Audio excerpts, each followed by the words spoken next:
Have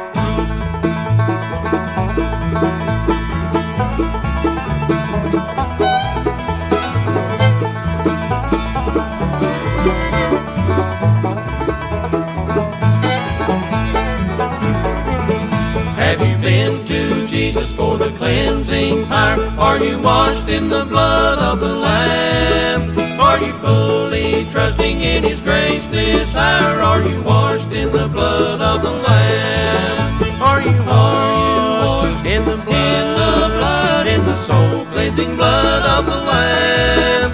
Are your garments spotless? Are they white as snow? Are you washed in the blood of the Lamb?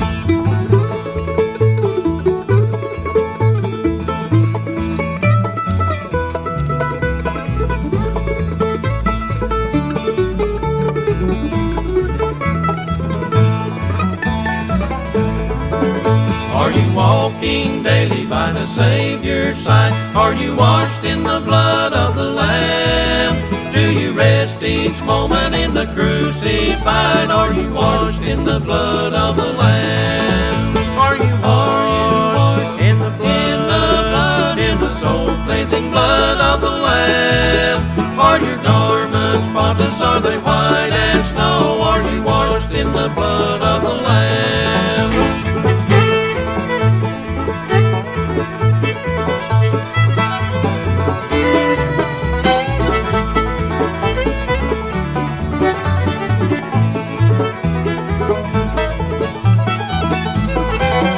Lay aside the garments that are stained with sin and be washed in the blood of the Lamb. There's a fountain flowing for the souls unclean. Oh, be washed in the blood of the Lamb. Are you washed in the blood, in the soul cleansing blood of the Lamb? Are your garments spotless? Are they white as snow? Are you washed in the blood of the Lamb?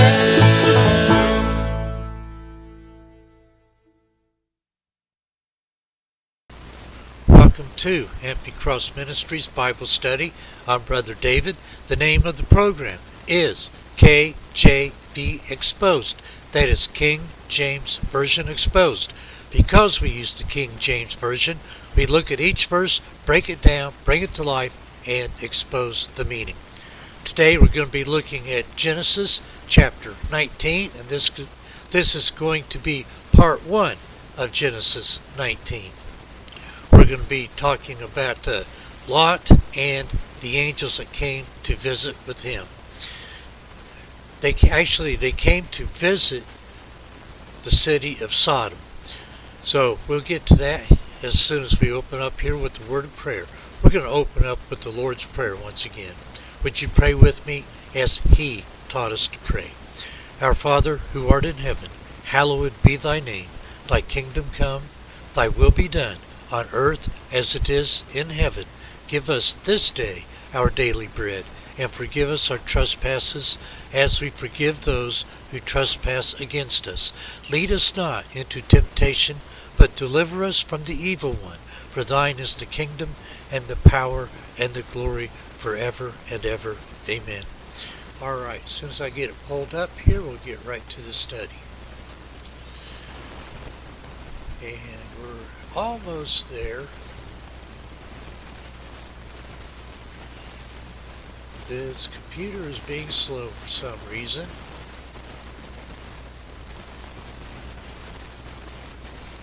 There we go. Once again, this is Empty Cross Ministries Bible Study. I'm Brother David, and we're looking at Genesis chapter 19.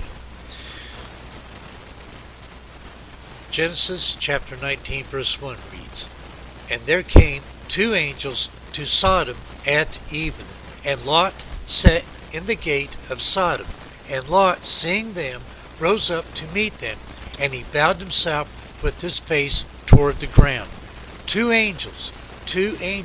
These were the angels who, with God, had visited Abraham that we saw in the last chapter. They had taken human form, as verse 10, called men. Lot sat in the gate, since the city officials and other prominent citizens conducted the the community's affairs at the gate. Lot was a leader in the city, possibly a judge. Look at verse 9 and Genesis chapter 34, verse 20. Genesis chapter 19, verse 2 reads, "And he said, Behold now, my lords, turn in, I pray you, into your servant's house, and tarry all night, and wash your feet, and you shall rise up early, and go on your ways.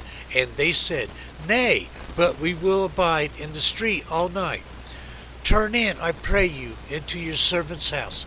Lot's invitation to the two angels, verses 1 through 3, to partake themselves of his hospitality was most likely not just courtesy, but an effort to protect them from the known perversity of the Sodomites. One thing we need to note right here is that even today, perverted sex of any kind is called sodomy, taken from that word Sodom. In this passage, they were spoken of as angels. I believe these were heavenly messengers sent of God. Lot must have realized they were messengers. Excuse me. Lot wanted to get them safely into his home and out of town before evil came their way. When Lot called them lords, it was not capitalized, meaning they were not the Lord. They were sent to see if the evil was as bad as had been reported. Something just jumped on me here.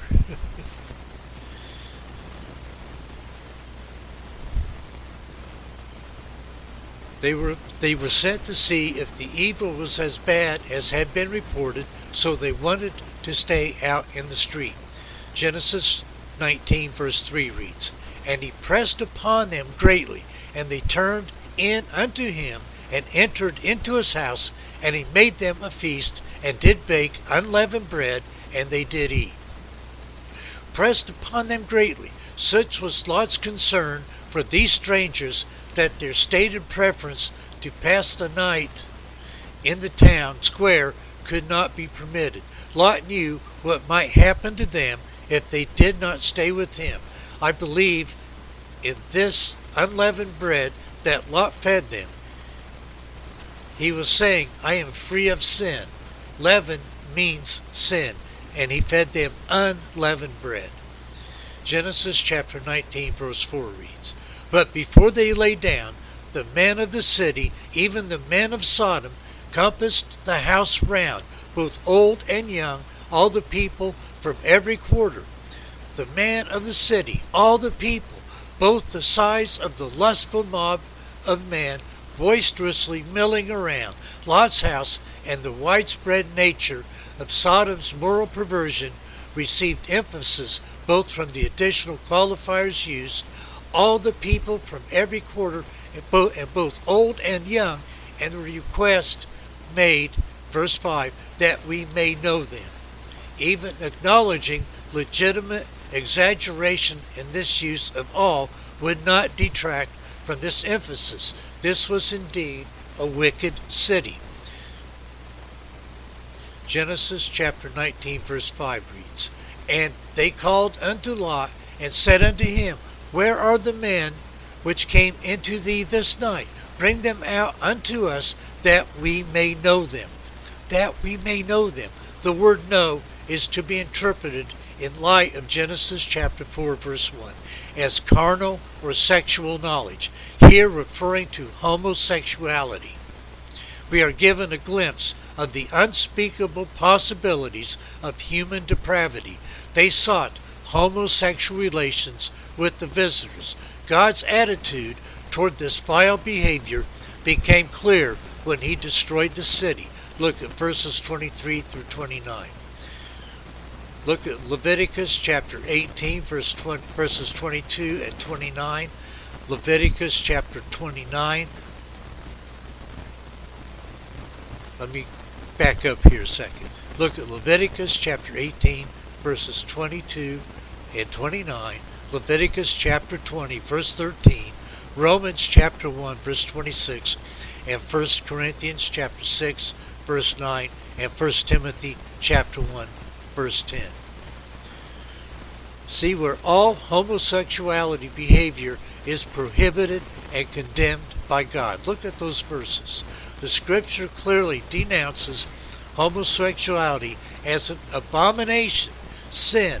Later, the law would make homosexuality a capital offense, grouped with incest and bestiality. You see, this city was so evil and perverted that they participated in group sex. God was showing these two angels that all of this city was involved in this lasciviousness, except perhaps Lot's immediate family. This "no" in this verse means to participate in an abominable act with them, male rape, if you will believe it. Lot's response betrayed tension in his ethics. His offer to gratify their sexual lust contradicted his plea not to act wickedly. Such contradiction made clear also the vexation of spirit under which he lived in wicked Sodom. Look at 2 Peter chapter 2, verses 6 and 7. Genesis chapter 19, verse 6 reads, "And Lot went out at the door unto them, and shut the door after him. And Lot went out at the door unto them, and shut the door after him. The door of the passage to his house, the courtyard door, for another word is here used, unless the one was properly the door and the other a hatch. However, this precaution of shutting it was used to prevent the man of Sodom rushing in and taking away the man by violence, and that Lot might have some opportunity of trying what he could do by arguments to prevail upon them to desist from their attempt." Genesis chapter 19, verse 7 reads, "And said, I pray you, brethren, do not so wickedly." The wicked violence of the citizens displays itself. They compass the house and demand the man for the vilest ends. How familiar Lot had become with vice, when any necessity, whatever could, induce him to offer his daughters to the lust of these Sodomites. That we see that in Genesis chapter 19, verse 8. We may suppose it was spoken rashly in the heat of the moment, and with the expectation that he would not be taken at his word. So it turned out, stand back. This seems to be a menace to frighten Lot out of the way of their perverse will. This account justifies the character given of this depraved people in the preceding chapter. Look at Genesis chapter 18, verse 20, and Genesis chapter 23, verse 13. As their crime was the deepest disgrace to human nature, so it is too bad to be described. In the sacred text, it is sufficiently marked, and the inequity which from these most abominable wretches has been called sodomy. Lot hoped to win his neighbors and to persuade them from pursuing their unlawful measures, for which purpose, and that alone, he used it, saying to them, "Do not so wickedly as to use ill a man's guests, to abuse strangers, to break the laws and rules of hospitality, and especially to commit that unnatural sin that they were bent upon." Genesis chapter 19, verse 8 reads, "Behold now, I have 2 daughters, which have not known man. Let me, I pray you, bring them out unto you, and do you to them as is good in your eyes. Only unto these men do nothing, for therefore came they under the shadow of my roof."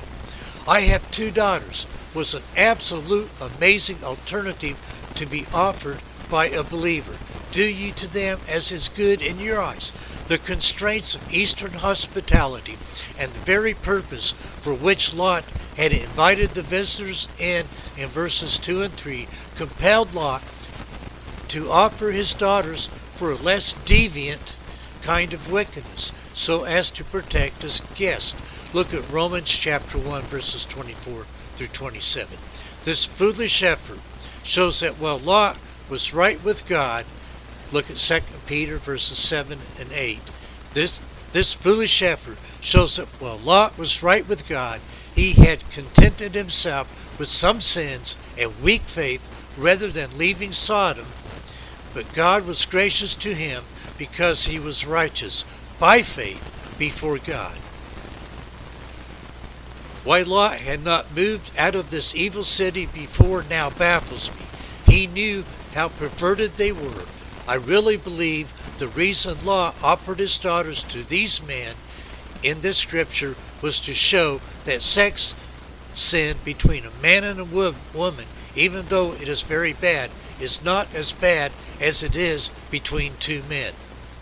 God calls it an abomination. I believe that is a very mild word for what it is truly. Just the fact that these girls were still virgins showed just how perverted this city really was.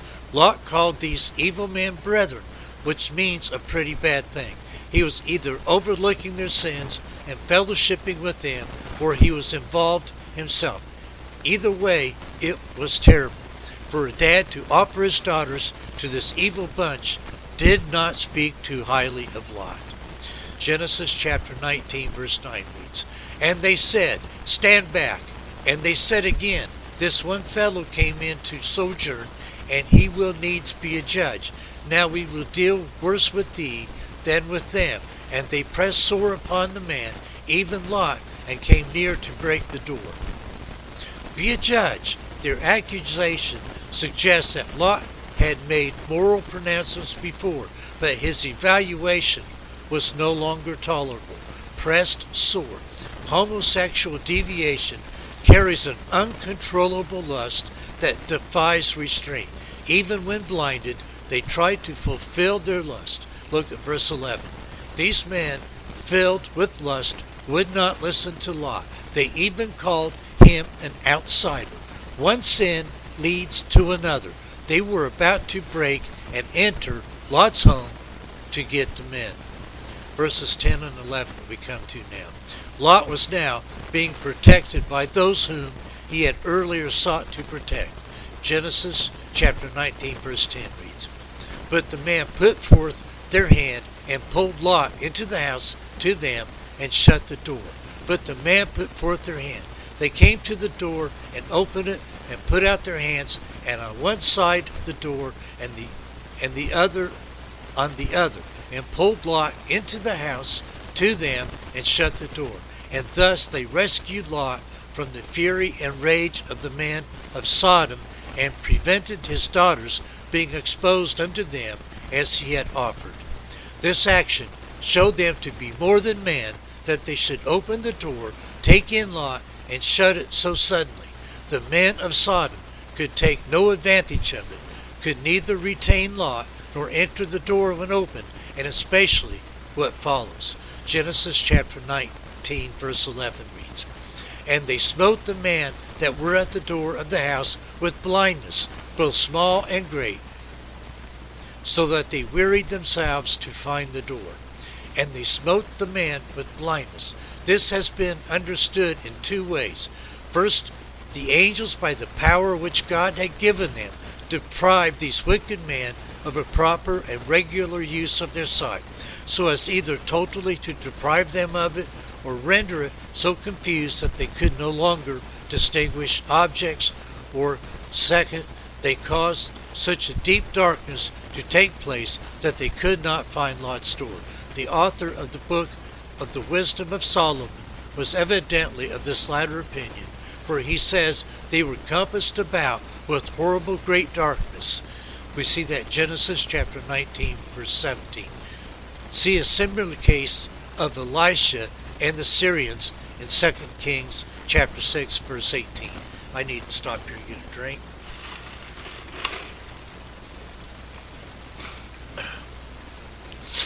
The man spoken of here were the angels who pulled Lot into the house. Just as punishment has fallen today on people who commit this terrible sin, God punished these with blindness. just as people today involved in this sin are not turning from their sins, neither did these men of Sodom. Lot's big mistake was in staying in this evil place. Separate yourself from people who are involved in this evil. Genesis chapter 19 verse 12 reads, And the men said unto Lot, Hast thou here any besides son-in-law, and thy sons, and thy daughters, and whatsoever thou hast in the city, bring them out of this place. The visitors now take steps for the deliverance of Lot and his kindred before the destruction of the cities. All that are related to him are included in this offer of deliverance. There is a blessing in being connected with the righteous, if men will avail themselves of it. The mercy of the Lord prevails. The angels used a little violence to hasten their escape. And the man said unto Lot, when they had got him into the house again, they began to make themselves known unto him, and to acquaint him with the business they came to do. Hast thou here any besides? Which they asked not, as being ignorant, though angels don't know everything relative to man, but to show their great regard to Lot. Son-in-law, and thy sons, and thy daughters. It should be rendered either son-in-law, or thy sons, or thy daughters. If thou hast any son-in-law that has married a daughter of thine, or any son, or any sons of thine own that live from thee, or grandsons, the sons of thy married daughters, as Jarshi interprets it, or any other daughters besides those two we see here. And whatsoever thou hast in the city, bring them out of this place. That is, whatsoever relations he had, whether more near or remote, for as for his goods, whether in his own house or in any other part of the city, there was no time for saving them. Genesis chapter 19 verse 13 reads, For we will destroy this place, because the cry of them is waxen great before the face of the Lord, and the Lord has sent us to destroy it. The Lord has sent us to destroy it, with the wickedness of the city so graphically confirmed in verses 4 through 11. Divine judgment was the only outcome, but Lot's family could escape it. Look at verses 12 and 13, and look at Jude 7. Sudden destruction was to fall on this city. God would not put up with this sin.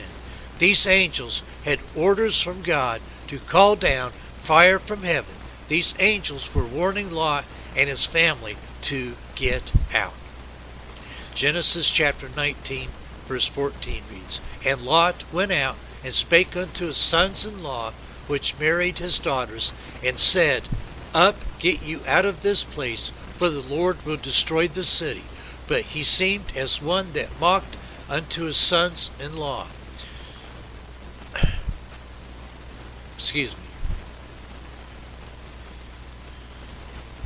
Seemed as one that mocked. Lot's warning of imminent judgment fell within the category of jesting. So concluded his sons-in-law, or perhaps his daughter's fiancés. Evidently, Lot's testimony had degenerated to the point where even his family did not believe he was serious. His sons-in-law had reprobate minds. They were so caught up in these sins themselves that they had never slept with their wives. They were virgins. They did not know God. So why would they believe a warning from God? When this city of man was struck blind, it was not only physical blindness, but spiritual blindness too. Genesis chapter 19 verse 15 reads, And when the morning arose, then the angels hastened Lot, saying, Arise, take thy wife and thy 2 daughters which are here, lest thou be consumed in the iniquity of the city. And when the morning arose, when it was break of day, for as yet the sun was not yet risen, nor did it rise until Lot got to Zoar. Look at Genesis chapter 19 verse 23. He had now returned from his sons-in-law, and by the time it began to be light. Then the angels hastened Lot, urged him to get out of his house as fast as he could, saying, Arise, take thy wife and thy 2 daughters which are here, Ab and Ezra, and others have concluded it has been observed that he had other daughters elsewhere, which they suppose were married to men of Sodom. But the phrase, which are here, or are found, or are present, relates to his wife as well as his daughters, and only signifies that he should take all his relations that were present. Genesis chapter 19, verse 16 reads, And while he lingered, the men laid hold upon his hand, and upon the hand of his wife, and upon the hand of his 2 daughters, the Lord being merciful unto him, and they brought him forth, and set him without the city.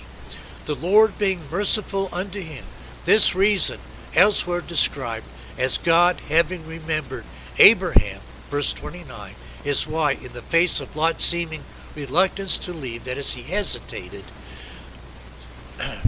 the angels personally and forcefully escorted him and his family beyond the city's precincts.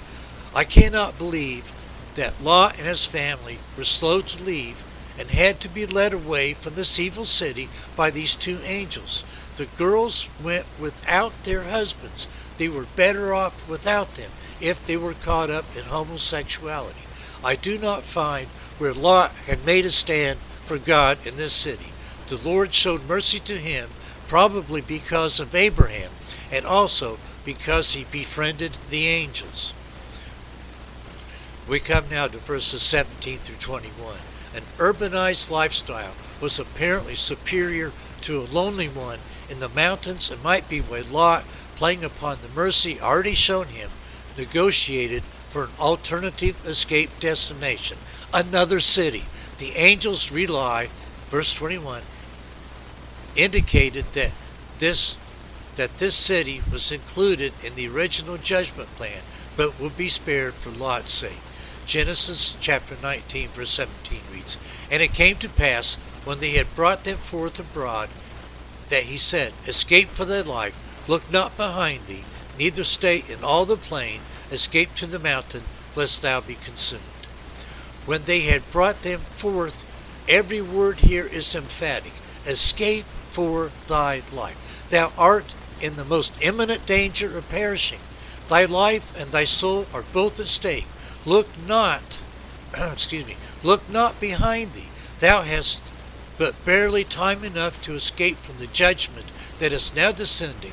No lingering, or thou art lost.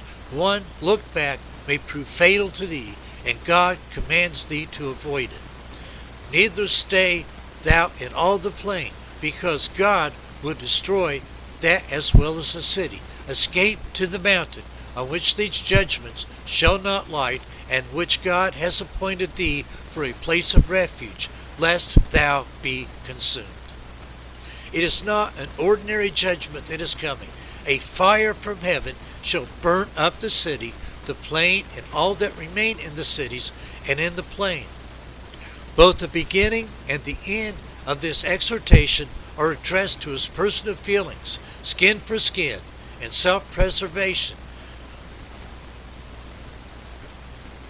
Skin for skin, yea, all that a man hath will he give for his life. And self-preservation is the first law of nature, to which every other consideration is minor and unimportant.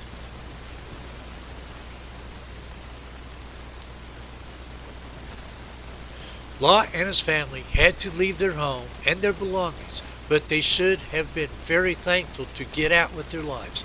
In fact, the destruction was to be so widespread that they were to run to the mountain for safety. The angel warned them not to look back. Genesis chapter 19, verse 18 reads, And Lot said unto them, O not so, my Lord. Lot said, O not so, my Lord. I cannot escape to the mountain. What a strange one of faith and fortitude, as if he had interfered for his rescue, would not have protected Lot in the mountain solitude. Supposing 3 present, not observing that the 2 angels had left him that had brought him thither, though it is but to one of them he addresses himself, even to him who had bid him make the best of his way to the mountain, as appears by what follows. Let me let me not be obliged to go so far as the mountain. Genesis chapter 19, verse 19 reads, Behold now, thy servant hath found grace in thy sight, but thou hast magnified thy mercy, which thou hast showed unto me in saving my life. But I cannot escape to the mountain, lest some evil take me, and I die. Behold now, thy servant hath found grace in thy sight, in sending 2 of his angels to him, to inform him of the approaching destruction of Sodom, to pluck him out of it as a coal out of the burning, and then to place him outside the city, and in directing and encourage him to escape for his life. And thou hast magnified thy mercy, which thou hast shown unto me in saving my life. He owns it was owing to the mercy of the illustrious person whom he knew and acknowledges by what he says to be a divine one, that his life was saved, and that this appeared exceedingly great in it, that he should spare him and his family when such multitudes of souls would perish, and he might have perished with the rest, if he had not timely notice of in such a gracious manner. And I cannot, but now I cannot escape to the mountain. It is too far for me. He signifies that his strength would not hold out through the fatigues of the night past, and want of sleep and rest. But this was owing more to the infirmity of his mind than of his body, for he could go to the same mountain afterwards. Lest some evil take me, and I die, or that evil, the burning of Sodom and the cities of the plain, lest that should overtake him before he got to the mountain. Thus he began to distrust the power of God to strengthen him to go thither, who had appeared so wonderfully for him in his present deliverance. I need to get a drink.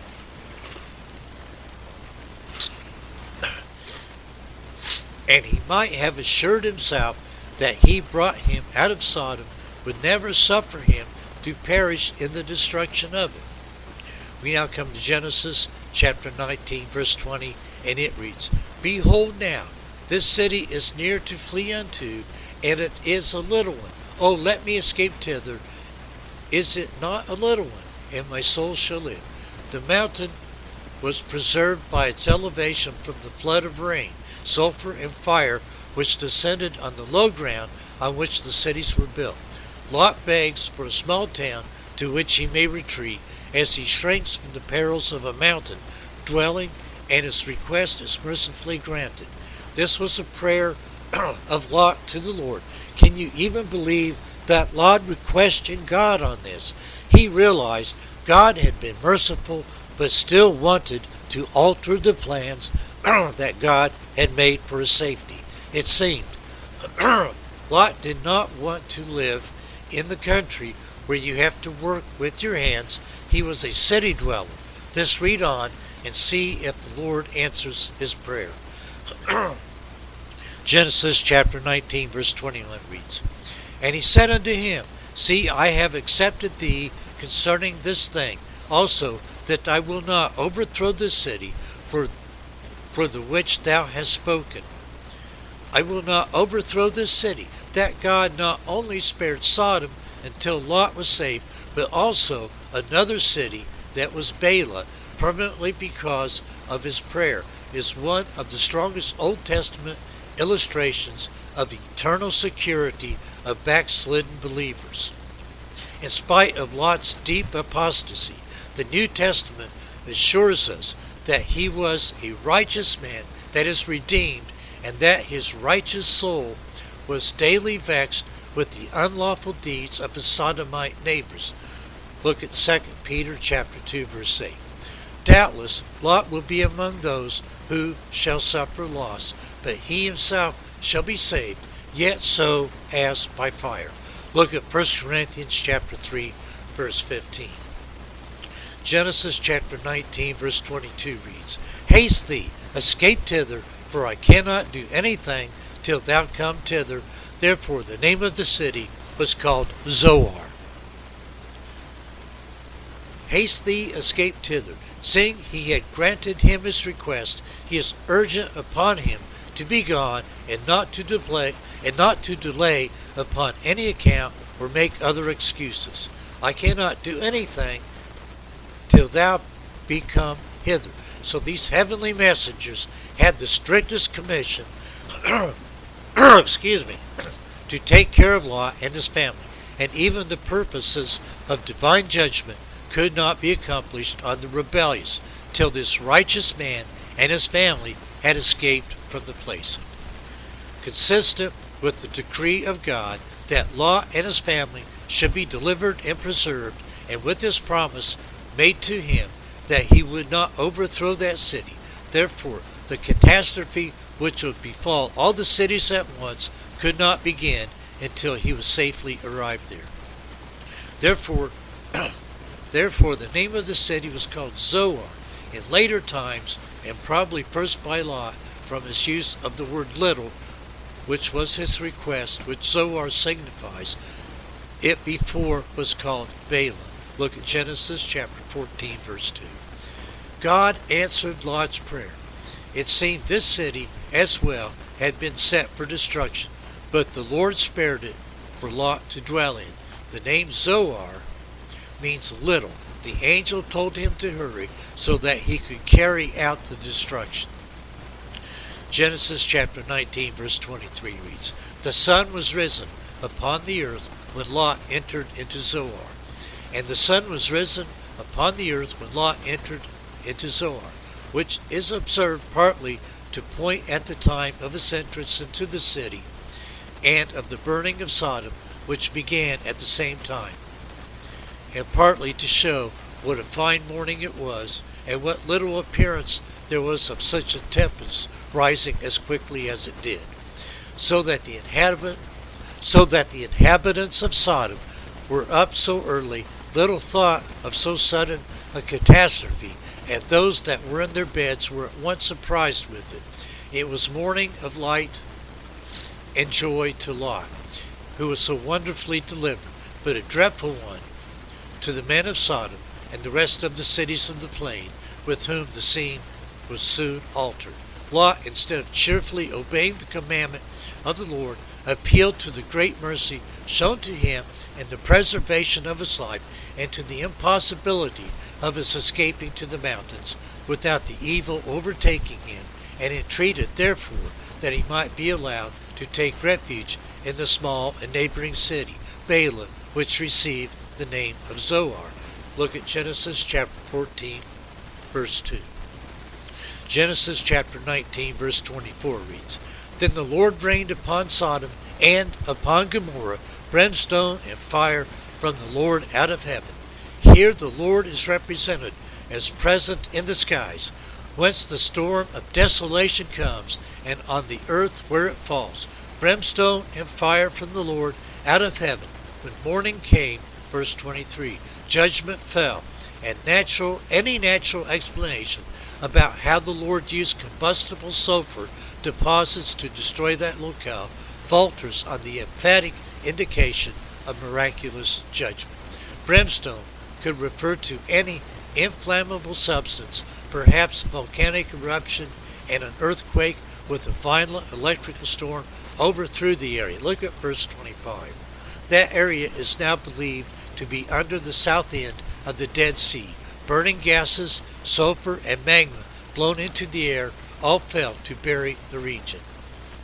It may even refer to a meteorite shower that literally burned up the whole area, or a combination of actions simultaneously. Genesis chapter 19, verse 24 reads, And he overthrew those cities, and all the plain, and all the inhabitants of the cities, and that which grew upon the ground. And he overthrew those cities. The Lord rained brimstone and fire down from the skies. You see, this was like an atomic blast, but it came from the Lord himself. This was judgment. Sometimes God uses people and nations to bring judgment, but in this case, he took care of it himself. He explained that not only the cities were destroyed, but the people and the trees and all living things.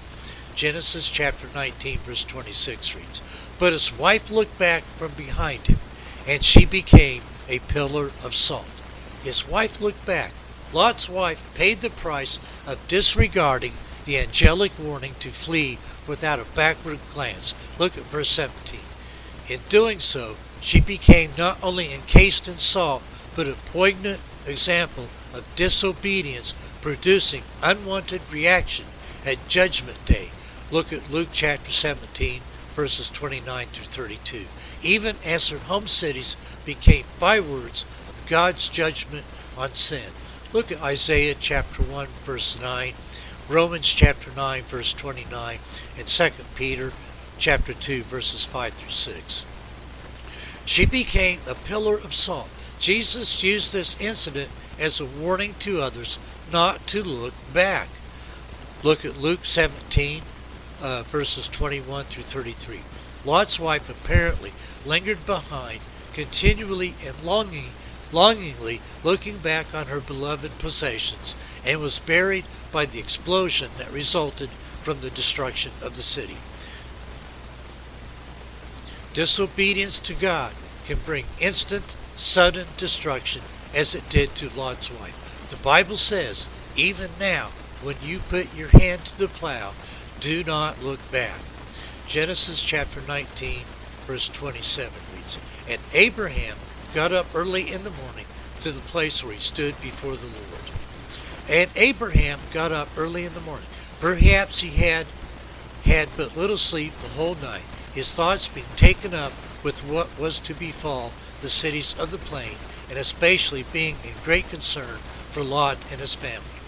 To the place where he stood before the Lord. Look at Genesis chapter 18, verse 22. To the very spot of ground where he had stood the day before in the presence of the Lord, and conversed with him, and prayed unto him. Here he came and stood, waiting for an answer to his prayers. And perhaps this place was an eminence from whence he could have a view of the plain of Jordan and the cities on it, and so it appears from. Look at Genesis 19, verse 28 that we come to now.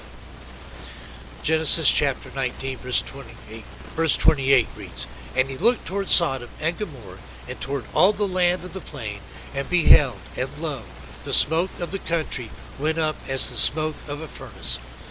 And he looked toward Sodom and Gomorrah, and toward all the land of the plain, to see how it fared with them. Very probably the Lord had hinted to him that the destruction would be that morning, and therefore he rose early, got to the place early, and being on an eminence, looked to see if he could observe any sign of it. And beheld, and lo, the smoke of the country went up as the smoke of a furnace. After the fiery shower was over, and the cities burnt down, the smoke ascended toward heaven, as the smoke of mystical Babylon would do in Revelation chapter 19, verse 3, like the reek of a boiling cauldron, or as Jarsi stated, like the smoke of a lime kiln always burning. Genesis chapter 19, verse 29 reads, And it came to pass, when God destroyed the cities of the plain, that God remembered Abraham, and sent Lot out of the midst of the overthrow, when he overthrew the cities in which Lot dwelt. The cities of the plain, the best archaeological evidence, locate Sodom and Gomorrah at the south of the Dead Sea region, in the area south of the Lizan Peninsula that juts out on the east. God remembered Abraham. Genesis 18, verses 23 through 33. You can see in all of this that God remembered Abraham and saved Lot, his nephew. I do not see in any of this that it was from righteous living of Lot that saved him. It was by grace and in remembrance of Abraham. This description of this great destruction would be very similar to hell. The only difference is this happened and was over. Hell is continuous and eternal. This concludes our study in Genesis chapter 19, part 1. Once again, this is part 1. Next time we'll be looking at part 2 of Genesis chapter 19. And we're going to close out here once again with the Lord's Prayer. So if you pray with me as He taught us to pray. Our Father, who art in heaven, hallowed be thy name. Thy kingdom come, thy will be done, on earth as it is in heaven. Give us this day our daily bread, and forgive us our trespasses, as we forgive those who trespass against us. Lead us not into temptation, but deliver us from the evil one. For thine is the kingdom, and the power, and the glory, forever and ever. Amen. Folks, stay safe, be blessed, stay in the Word, and write the Word on your heart. Until next time, when we'll be looking at Part 2 of Genesis 19.